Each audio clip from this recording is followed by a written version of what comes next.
ሰዎች አንተን ባወቁ ቁጥር አንተን የመቆጣጠር እድላቸው ለምን ይጨምራል? ሰላም፣ ዛሬ ቪዲዮን ከመጀመራችን በፊት ሁላችሁም ራሳችሁን እንድትጠይቁት የምፈልገው አንድ ጥያቄ አለኝ። በህይወታችሁ ውስጥ በጣም የምትቀርቧቸው፣ የልባችሁን የምታወጓቸው ወይም ደግሞ ምንም ሚስጥር የሌላችሁ መስሏችሁ የምትቀርቧቸው ሰዎች አሉ?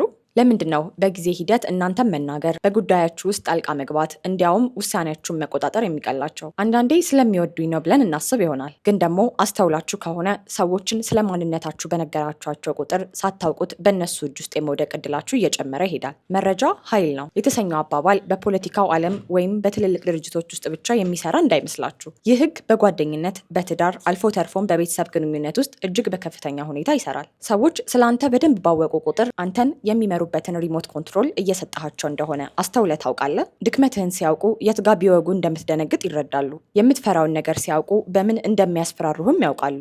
የምትጓጓለትን ነገር ሲረዱ ደግሞ በምን ሊያታልሉ እንደሚችሉ ያጠናሉ። ይህ እውቀት ከጊዜ በኋላ አንተን እሺ ለማስባል የሚጠቀሙበት ትልቁ መሳሪያቸው ይሆናል። በዛሬው ቪዲዮአችን ውስጥ ሰዎች አንተን ባወቁ ቁጥር ለምን የመቆጣጠር እድላቸው እንደሚጨምር የሚያሳዩ 5 ሳይንሳዊና ስነ ልቦናዊ ምክንያቶችን እነግርሃለሁ። ይህንን የምናወራው ከሰዎች ጋር ተጣሉ ወይም ብቸኛ ሁኑ ለማለት አይደለም። ይልቁንም በዚህ ግልብ ዓለም ውስጥ የራሳችሁን ነፃነት ለመጠበቅ ለማን ምንንና መቼ ማካፈል እንዳለባችሁ እንድታውቁ ነው። የሰዎች ፍቅርም እናንተን መቆጣጠሪያ ሰንሰለት እንዳይሆንባችሁ ጥበቃ እንድታደርጉ ነው። አንደኛ፣ ድክመትህን እንደ መጫወቻ መጠቀም። አንደኛውና በጣም አደገኛው ነጥብ ድክመቶቻችሁን ለሰዎች አሳልፋችሁ መስጠት ነው። ብዙ ጊዜ ለቅርብ ሰው ስለ ማንነታችን ስንናገር ነፃ የወጣን ወይም ታማኝ ጓደኛ ያገኘን ይመስለናል። ነገር ግን ሳናውቀው የራሳችን ሪሞት ኮንትሮል ለሌላ ሰው እየሰጠን መሆኑን አንረዳም። ሰዎች አንተ የምታፍርበትን፣ የምትሸማቀቅበትን ወይም ማንም ባያውቅብኝ የምትለውን ነገር ካወቁ በክርክር ወቅት ወይም የሆነ ነገር እንድታደርግላቸው ሲፈልጉ ያንን ጉዳይ እንደ መቆጣጠሪያ መሳሪያ ይጠቀሙታል። አንተን በነገሩ በማሸማቀቅ ጥበቃ ውስጥ እንድትገባና ለማንኛውም ጥያቄያቸው እጅ እንድትሰጥ ያደርጉሃል። ለምሳሌ ለጓደኛ ድሮ ትምህርት ቤት ሳለሁ በጣም ደካማ ነበር፣ ማንም አይወደኝም ነበር፣ አሁንም ሰው እንዳይርቀኝ እፈራለሁ ብለህ በሚስጥር ነግረኸው ይሆናል። በኋላ ላይ ግን የሆነ ጉዳይ ላይ ሀሳብን ስትገልጽና ከነሱ ጋር ስትለያይ እሱ አንተ ደግሞ ድሮም እንደዚህ ፈሪ ነበርክ እኮ ማንም ስላልነበረህ እኔ ነኝ ሰው ያደረግኩ በማለት ድክመትህን ይነካዋል። ያኔ አንተ ማንነት ይሸማቀቃል። እውነት ነው ብለህ እሱ የሚለውን ሁሉ መቀበል ትጀምራለህ። ድክመትህን ለሁሉም ሰው ማውራት ጠላትህን በየት በኩል እንደሚወጋ ማሰልጠን ማለት ነው። ሁሉም ሰው ድክመትህን የማወቅ መብት የለውም። ሚስጥርህን ማካፈል ያለብህ ሚስጥርህን ሊጠብቅልን ለሚችል ሰው ብቻ ነው። ሁለተኛ፣ የባህሪ ትንበያ።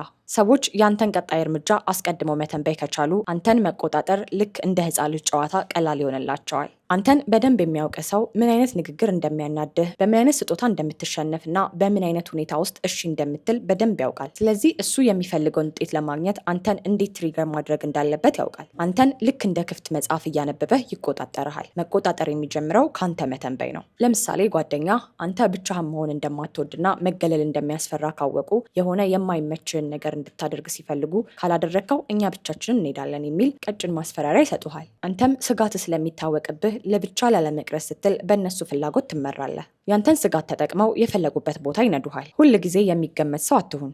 ሰዎች ስለ አንተ ሁሉንም ነገር እንዲያውቁ አታድርግ። ጥቂት ሚስጥራዊነት ክብርህንና ነፃነትህን ይጠብቅልሃል። ሶስተኛ፣ ስሜታዊ ብዝበዛ። ይህ በተለይ መልካም ወይም ለጋስ የምንባለው ወጣቶች ላይ የሚከሰት ትልቅ ችግር ነው። ሰዎች ያንተን ጥሩነት፣ ርህራሄ ወይም የጥፋተኝነት ስሜት እንደ መቆጣጠሪያ ይጠቀሙበታል። ሰዎች አንተ ለሰዎች ምን ያህል ዋጋ እንደምትሰጥ ካወቁ ያንን ፍቅር እንደ ማስፈራሪያ ይጠቀሙታል። አንተ ጥሩ ሰው ስለሆንክ ትረዳኛለህ ብዬ አስቤ ነበር የሚሉ ቃላትን በመጠቀም አንተም ጥሩ ሰው ለመሆን ስትል አቅምህ የማይችለውን ወይም ፍላጎትህ ያልሆነውን ነገር እንድታደርግ ያስገድዱሃል። ለምሳሌ ስለምወድ ነው ይህን የምነግርህ ወይም እኔን ብታከብረኝና ለእኔ ቦታ ቢኖርህ ኖሮ እንዲህ አታደርግም የሚሉ ንግግሮችን አስተውላችኋል? እነዚህ ሰዎች እናንተ ለእነሱ ያላችሁን ፍቅር እንደ መለኪያ እያደረጉ እነሱ የሚፈልጉትን እንድታደርጉ ያንተን ስሜት ሃይጃክ ያደርጉታል። መልካምነትህ ወሰን ይኑረው። አይ ማለት መጥፎነት እንዳልሆነ ተረዳ።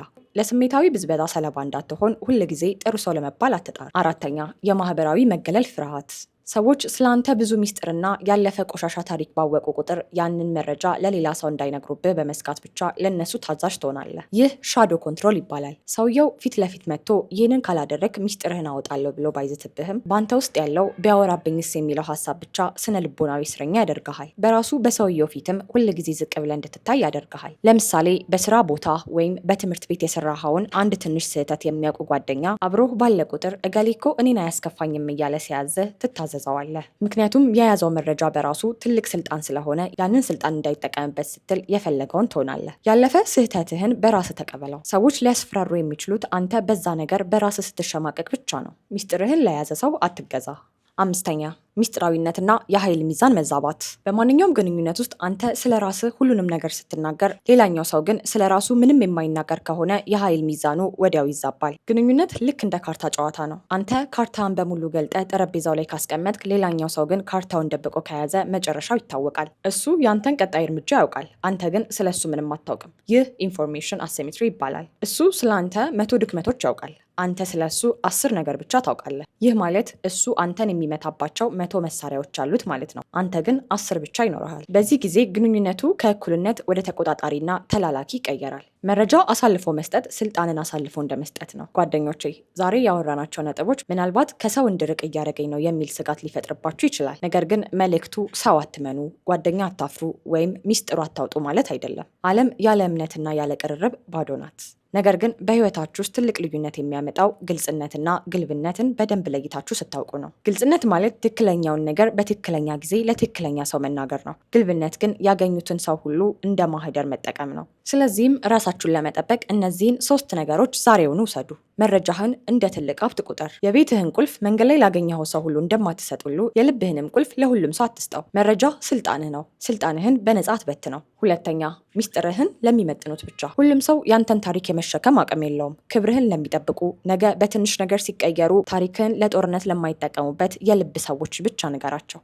መናገር ያለብህ ለማስታገስ እንጂ ለሰዎች መጫወቻ መሆን የለበትም። 3ኛ የውስጥ ዋጋህን አሳድግ። ሰዎች ስለ አንተ ብዙ መረጃ ቢኖራቸው እንኳን በአንተ ላይ ስልጣን እንዳይኖራቸው ማድረግ ትችላለህ። ያ ደግሞ የሚሆነው አንተ ለራስህ ያለህ ዋጋ በሰዎች እውቅና ላይ ሳይሆን በራስህ ጥንካሬ ላይ ሲመሰረት ብቻ ነው። ሚስጥሬን ቢያውቁትም ማንነቴን አይቀይሩትም ብለህ ስትቆም የመቆጣጠር አቅማቸው ይከሽፋል። አስታውሱ፣ ሰዎች ስለ እናንተ ማወቅ ያለባቸው እናንተ እንዲያውቁ የፈቀዳችሁላቸውን ያህል ብቻ ነው። እናንተ የህይወታችሁ ደራሲ ናችሁ። የትኛውን ምዕራፍ ለማን እንደምታነቡ የመወሰን መብቱ የእናንተ ነው። ህይወታችሁ በሌላ ሰው ሪሞት ኮንትሮል ሳይሆን በገዛ እጃችሁ ይሁን። የዛሬው ቪዲዮ የሆነ ነገር ካበራላችሁ ወይም ራሳችሁ እንድትፈትሹ ካደረጋችሁ ላይክ በማድረግ ድጋፋችሁን ግለጹ። ለምትወዷቸው ጓደኞቻችሁም አጋሩት። ምናልባት እነሱም ይህን ጥበብ ይፈልጉት ይሆናል። ለቻናሉ አዲስ ከሆናችሁ ይህን መሰል የህይወት ትምህርቶች እንዲደርሷችሁ ሰብስክራይብ ማድረጋችሁን አትርሱ። በሚቀጥለው ቪዲዮ በሌላ ርዕስ እስክንገናኝ ድረስ ወሰናችሁን ጠብቁ። በክብርና በጥበብም ህይወትን ኑሯት። ደህና ሁኑ።